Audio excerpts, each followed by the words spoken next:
تیزاب کیا کوئی شخص توحید پر تھا اور دنیا سے چلا گیا، کچھ گناہوں سے توبہ نہیں کی، تو کیا بروز قیامت جہنم سے نکل کر جنت میں جائے گا؟ جی ہاں، اگر کسی کی توحید پر موت واقع ہوئی ہے تو گناہوں کی سزا کھانے کے بعد بالآخر وہ جنت میں جائے گا۔ اللہ اپنے ماننے والے اور نہ ماننے والوں کو برابر نہیں رکھیں گے۔ حدیث میں آتا ہے کہ جب مسلمان جو گناہ گار تھے وہ جہنم میں ہوں گے، عذاب میں ہوں گے، تو ایک وقت آئے گا کافر ان کو طعنہ دے گا کہ یار تم تو مسلم تھے، تم تو خدا پر اور پیغمبروں پر ایمان لاتے تھے، تو انجام تو ہم دونوں کا سیم ہی ہے۔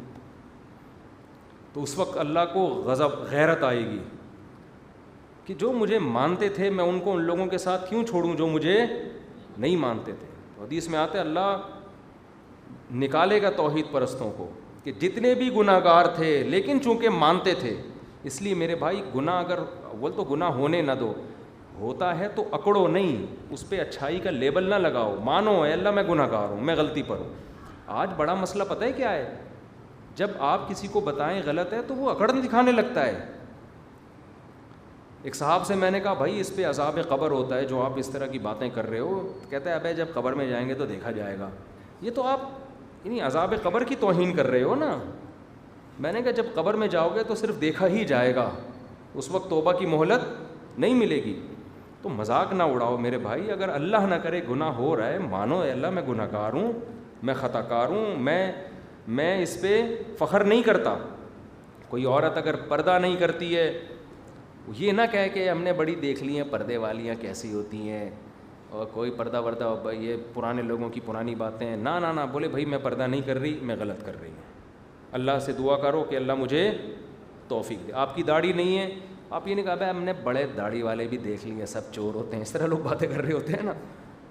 اب داڑھی واڑی کچھ نہیں بھائی، آپ بولو یار میں غلط ہوں، داڑھی نبی کا حکم ہے، میں نہیں رکھ رہا، دعا مانگو اللہ مجھے بھی توفیق دے۔ تو برائی پہ اتراؤ نہیں، کبھی بھی اتراؤ نہیں برائی پہ۔ تو آج مسئلہ یہ ہونے لگا ہے کہ اس پہ فخر کرنے لگے ہیں، یہ فخر یہ کفر ہے، فخر کرنا، اس پہ اللہ نہیں بخشے گا۔ اللہ کہے گا تجھے تو اپنے جرم پہ ندامت ہی نہیں تھی۔ جس کو ندامت ہے اس کے بخشے جانے کا امکان ہے، اس کا بھی امکان ہے اللہ بغیر سزا کے ہی معاف کر دے، امکان ہے۔ قاعدہ تو یہی ہے کہ نہیں کرے گا معاف، لیکن امکان ہے کہ اللہ ویسی غریبی میں بھی تو کچھ کام ہو رہے ہوتے ہیں نا۔ بھائی غریبیاں ہر جگہ چلتی ہیں، صرف کراچی کے ہوٹلوں میں نہیں ہیں، اللہ کے ہاں بھی غریبیاں چلیں گی۔ 4 آدمی جا رہے ہیں، اللہ کہیں گے خاندان کا ایک فرد غریبی میں لے جا، ٹھیک ہے نا۔ یہ 4 تو اپنے اعمال سے جا رہے ہیں، ایک غریبی، تو غریبیاں وہاں بھی چلیں گی، لیکن آپ اپنے آپ کو اس غریبی میں نہ لے کر آؤ، توبہ کرو، کیونکہ اگر غریبی نہیں ہوئی پھر کیا ہوگا؟ پھر تو بڑے وہاں کا جہنم کا عذاب ہے بھائی، کوئی چھوٹا عذاب تھوڑی ہے، وہ اللہ بچا کے رکھے ہم سب کو۔ تو اس لیے گناہوں سے بچو، توبہ کرو، گڑ گڑاؤ، معافیاں مانگو، بار بار ہو رہا ہے بار بار توبہ کرو۔ اچھا ایک تو یہ بڑا جرم ہے کہ آپ مذاق اڑانا شروع کر دیں دین کا، اور کہیں یار یہ کچھ سب مولویوں کی باتیں ہیں، اور پردہ وردہ اور بد نظری یہ سب فضول باتیں ہیں، یہ خطرناک۔ دوسرا ایک خطرناک اور بھی ہوتا ہے کہ جب آپ کسی گناہ کے عادی ہو جاتے ہیں نا، تو آپ ہتھیار ڈال دیتے ہیں کہ یار بس میں اسی گناہ میں اب زندگی گزاروں گا، یار مجھ سے نہیں چھوٹتا۔ یہ بڑا ڈینجرس ہے۔ نہ نہ نہ نہ نہ، آپ ایک گناہ ہو گیا توبہ کرو، ہو گیا توبہ کرو، ہو گیا توبہ کرو، ہو گیا توبہ کرو، ہو گیا توبہ کرو، آپ بولو میں لڑتا رہوں گا ساری زندگی۔ یہ نہ کہو کہ اب مجھے بد نظری کی چونکہ عادت پڑ چکی ہے، یار اب چھوڑو یار، بس کمپرومائز نہ کرو، نہ نہ نہ نہ۔ سمجھ رہے ہو؟ بعض لوگوں کو انٹرنیٹ پہ فحش فلمیں دیکھنے کی عادت پڑ جاتی ہے، توبہ کرتے ہیں، پھر فلم دیکھ لی، پھر توبہ کی، توبہ کر کے کہتے ہیں یار ہم سے نہیں چھوٹتی، اب جی بھر کے دیکھتے رہو بس۔ یہ بہت خطرناک ہے، بہت خطرناک۔ توبہ کرتے رہو کرتے رہو کرتے رہو، بولو چھوڑنے کی کوشش میں موت تک لگا رہوں گا، لگا رہوں گا۔ پھر کوشش کرو، اپنے آپ کو سزا دو، روزے کے ذریعے، نفل نماز کے ذریعے، پینلٹیاں لگاؤ اپنے اوپر، علماء سے تعلق قائم کرو، تبلیغ میں وقت لگاؤ، پھر ہو جاتا ہے۔ پھر ایک صاحب نے کہا میں فحش فلمیں دیکھنے کا عادی تھا، میں حج کر کے آیا، میں نے توبہ کی، پھر مجھ سے جرم ہو گیا۔ وہ اتنا مایوس کہ یار جب حج سے نہیں چھوٹ رہا تو اب کیسے چھوٹے گا؟ میں نے کہا بھائی پھر حج کر، ٹھیک ہے نا، پیسے نہیں حج کے تبلیغ میں نکل جا، توبہ کر۔ کیوں؟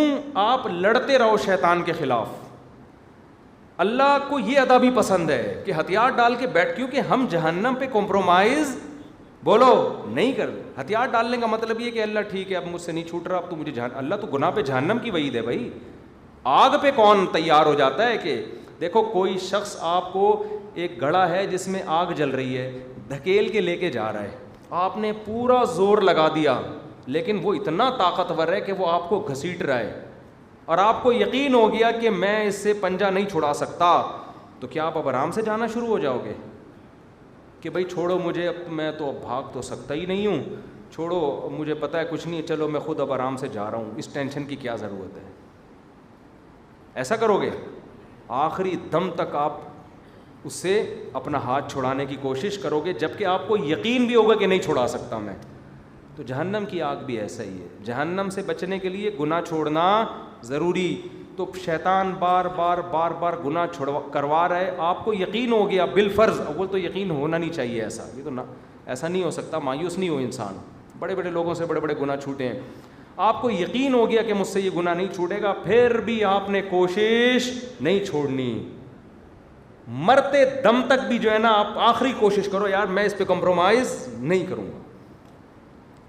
حتیٰ کہ جس دن موت ہوئی نا اس دن بھی فلم دیکھ کے مرے آپ, اللہ نہ کرے, لیکن آپ کو احساس ہو گیا اب دوبارہ کوشش کروں گا میں, اب پھر جا رہا ہوں سہ روزے میں, تبلیغ میں, یار اب تاکہ یہ عادت چھوٹ گئی تھی دوبارہ نہ آئے. یہ آپ کے یہ بھی چیز آپ کے میزان میں ایڈ ہو رہی ہے, سمجھ رہے ہیں نا, وہ فلمیں بھی ایڈ ہو رہی ہیں, گناہ بھی, ان سے بھی آپ خوش نہ ہو جائیں کہ بہت اچھا ہو گیا, مفتی صاحب نے کہا آخری دن بھی فلم دیکھ کے مرا ہے, ٹھیک ہے نا. جیسے وہ گناہ ایڈ ہو رہا ہے تو چھوڑنے کی کوشش بھی ترازو میں نیکیوں میں ڈالی جا رہی ہے. تو اللہ کہے گا کوشش کر رہا تھا, تو امید ہے شاید اللہ بخش دے اس کے پہ یار کوشش میں لگا ہوا. لیکن ہتھیار ڈال دیے نا آپ نے, اگر ہتھیار ڈال دیا بھائی مجھ سے نہیں چھوٹتا, اس کا مطلب آپ اللہ کی نظر میں بے حیا اور بے غیرت لوگوں میں شامل ہو گئے. بے غیرت کسے کہتے ہیں؟ جو مانتا ہو کہ میں بے غیرت ہوں, فخر کرتا ہوں. غیرت آنے جانے والی چیز ہے, جس کی بے عزتی ہو تو کیا کہے عزت آنے والی چیز ہے. ایک گالی دوبارہ دے دیں آپ مجھے, لیکن عزت دار آدمی ایک گالی سنے گا تو غصہ آئے گا اس کو, بھائی کیا کر رہا ہے یار, تو کوشش کرے گا کہ یہ گالی دوبارہ نہ دے. تو یہ لڑتے رہو. تبھی اس کو حضرت مجذوب رحمۃ اللہ نے کہا ہے نا کہ نہ چت کر سکے نفس کے پہلواں کو.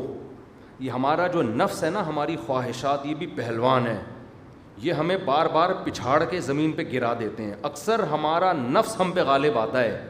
ہم یعنی یہ رنگ میں نا ہماری لڑائی ہو رہی ہے کس سے؟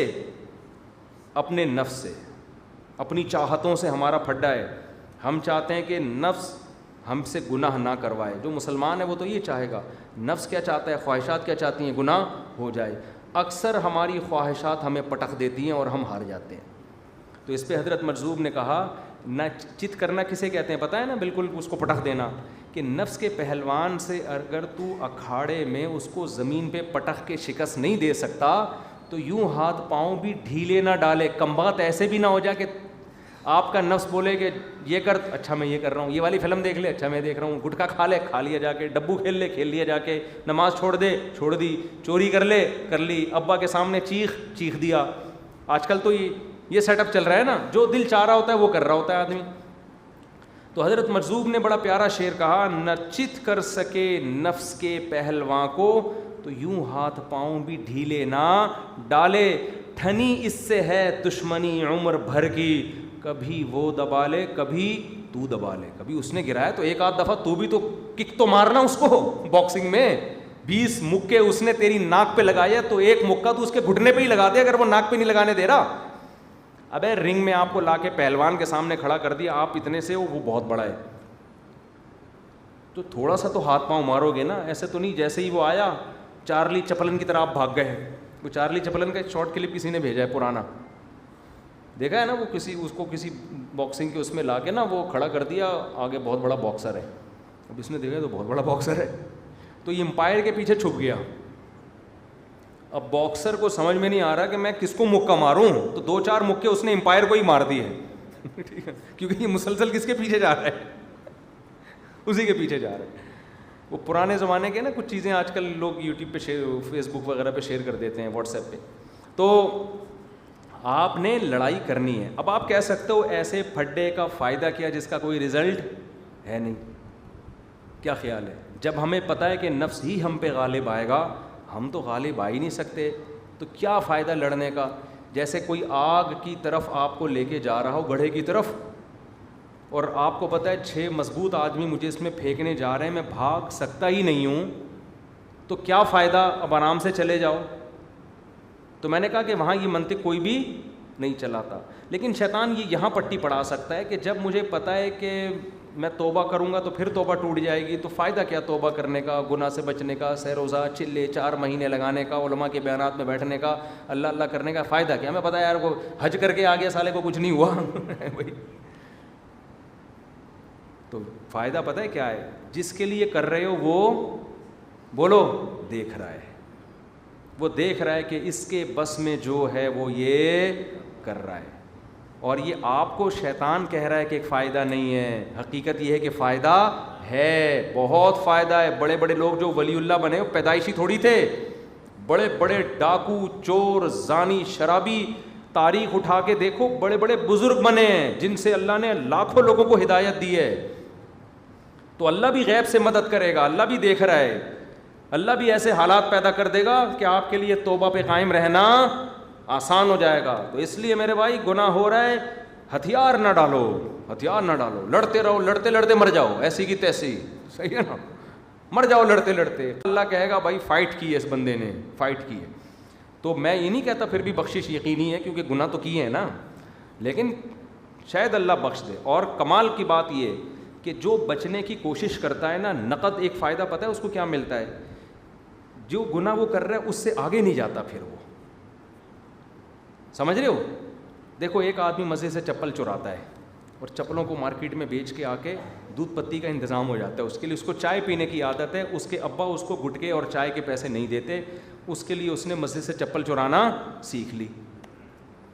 اب کیا ہوا کہ جی اس نے توبہ کی, مفتی صاحب کا بیان سنا, بزرگوں کا بیان سنا, توبہ کر کے پھر چائے کا دل چاہ رہا ہے, گٹکے کا دل چاہ رہا ہے, ابا پیسے نہیں دے رہے, پھر کسی کی نئی چپل مسجد میں نظر آئی اس کو, ٹھیک ہے نا, توبہ کر کے گیا تھا, وہ بیچ کے پھر چائے پی, گٹکے, یہی چپل بیچ کے یہی کرے گا, اور کیا کرے گا؟ کوئی ڈیفینس میں گھر تھوڑی بنائے گا. بار بار توبہ بھی کر رہا ہے, چپلیں بھی چوری کر رہا ہے. اس توبہ کا کیش فائدہ کیا ہوگا؟ چپل سے معاملہ آگے نہیں بڑھے گا. اگر اس نے توبہ چھوڑ دی نا تو پھر پتہ ہے کیا ہوگا؟ کہے گا یار چپل چوری کرنے میں وہ فائدہ نہیں ہے جو کسی کی بائک چوری کرنے میں. بائکوں پہ آؤ یار, پھر بائکوں سے کیا کہے گا؟ گاڑیوں پہ آؤ. پھر کہے گا چوری ووری کیا ہوتی ہے, چوری میں اتنی ٹینشن ہے, اتنی ٹینشن ہے, پکڑے جاتے ہیں تو پٹتے ہیں, ایک بندوق خریدو اور گن پوائنٹ پہ لوگوں سے پیسے چھینو. پھر اس کو ایک گینگ ملے گا, یار ان کو جوائن کر لو, یہ بڑے بڑے بنگلوں میں ڈکیتیاں کرتے ہیں. پھر وہ رابطہ کرے گا ہمارے سیاسی لیڈروں سے کہ حضرت ملک کھانے کا طریقہ آپ بتائیں کائنڈلی, یہ بہت ہو گیا, چپلیں, گاڑیاں, بنگلے, پیسہ, اسٹیل مل, یہ بہت ہو گیا. اب آپ یہ بتائیں کنٹری کو کیسے کھایا جاتا ہے, اس طرح سے بتائیں کہ کھائیں اور بدنام بھی نہ ہو, تون بھی نہ نکلے. تو وہ یہاں تک آئے گا, سمجھ رہے ہو؟ اگر وہ چپل سے ہی توبہ کرتا رہتا نا تو معاملہ کہاں تک رہتا؟ چپل کا رہتا. تو یاد رکھو جو فحش فلمیں دیکھنے کے عادی ہیں, بہت گندی غلیظ حرکت ہے یہ. اگر توبہ نہیں کی نا تو معاملہ یہاں رکے گا نہیں, آگے زنا تک معاملہ پہنچے گا. پھر زنا تک نہیں رکتا, پھر آگے اور معاملہ جاتا ہے, لڑکوں سے بدفعلیوں کے شوق پیدا ہوتے ہیں, گندا غلیظ ہو کے مرتا ہے پھر وہ. اور یہ شوق بڑھاپے میں ختم نہیں ہوتے, یہ دماغ سے نکال دیں نا کہ جب بڈھا ہو جاؤں گا طاقت ختم ہو جائے گی تو گناہ کی طاقت پھر توبہ کر لیں گے. نا نا نا نا نا نا نا نا, بڑھاپے میں زنا کی طاقت ختم ہوتی ہے, شوق ڈبل ہو جاتا ہے جو زانی ہوتا ہے پہلے سے.